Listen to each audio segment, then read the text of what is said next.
उस रात का जिक्र करते ही आज भी मेरी रूह कांप जाती है, क्योंकि वो रात सिर्फ एक रात नहीं थी, वो मेरे जीवन का सबसे भयानक अनुभव था। ये बात कई साल पुरानी है। गांव के बाहर सुनसान सड़क के किनारे खंडहर बन चुका पुराना पोस्टमार्टम हाउस पड़ा है। लोग कहते थे वहां कोई रात को नहीं जाता, लेकिन मजबूरी ने मुझे वहां रात बिताने पर मजबूर कर दिया। जैसे ही मैंने दरवाजा खोला, लकड़ी की चरमराहट कान फाड़ देने वाली लगी। अंदर घुसते ही बदबू का एक भयानक झोंका आया।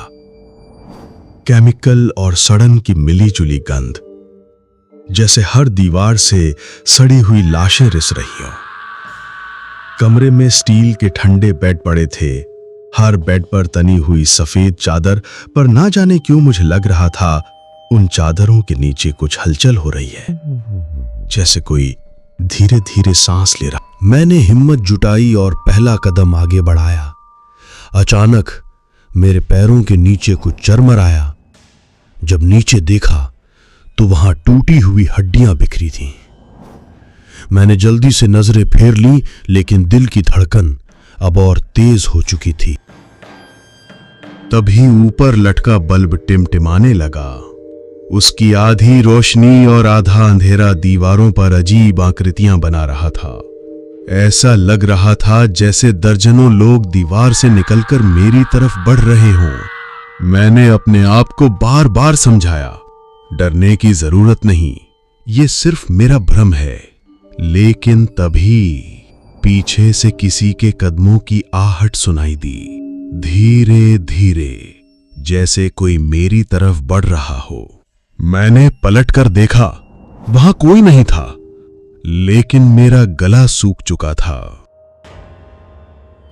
अचानक मेरे कान के बिल्कुल पास किसी ने फुसफुसाया, यहां से निकल जाओ, वरना तुम्हारी लाश भी यहीं सड़ जाएगी।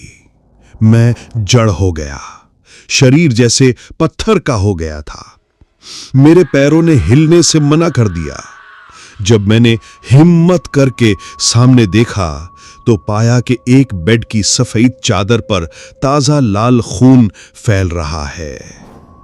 धीरे धीरे वो खून फर्श पर टपकने लगा, बूंद बूंद, और हर बूंद की आवाज पूरे कमरे में गूंज रही थी। अचानक एक भयानक चीख गूंजी, इतनी डरावनी कि मेरा कलेजा हलक में आ गया। और उसी पल सारे बेड की चादरें अपने आप हिलने लगीं, जैसे उनमें छिपे दर्जनों लोग एक साथ उठकर बैठ गए हों। मैं भागने के लिए मुड़ा, लेकिन दरवाजा अपने आप बंद हो चुका था। मैंने पूरी ताकत से धक्का दिया, लेकिन दरवाजा टस से मस नहीं हुआ। पीछे मुड़ा तो देखा दीवार पर टंगे पुराने पोस्टमार्टम टूल्स अपने आप हिल रहे थे और उनकी नुकीली छाया मेरी तरफ झुक रही थी। मुझे लगा अब मैं बच नहीं पाऊंगा, लेकिन ना जाने कैसे दरवाजा अचानक खुला। मैं बिना सोचे समझे बाहर भागा। उस रात मैंने कसम खाई थी कभी उस पोस्टमार्टम हाउस की तरफ ना जाऊंगा, लेकिन सच बताऊं, आज भी जब नींद में आंखें बंद करता हूं, मुझे वही बदबू, वही फुसफुसाहट और वही लाल धब्बे दिखाई देते हैं। कभी कभी लगता है मैं तो वहां से निकल आया, लेकिन मेरी रूह अब भी उस पोस्टमार्टम हाउस की दीवारों में कैद है। तो दोस्तों, ये रही हमारी पोस्टमार्टम हाउस की दास्तान। अगला वीडियो किस दिल दहला देने वाली कहानी पर हो तो आप कमेंट करके जरूर बताएं। ऐसी ही और डरावनी कहानी पाने के लिए लाइक सब्सक्राइब जरूर करें।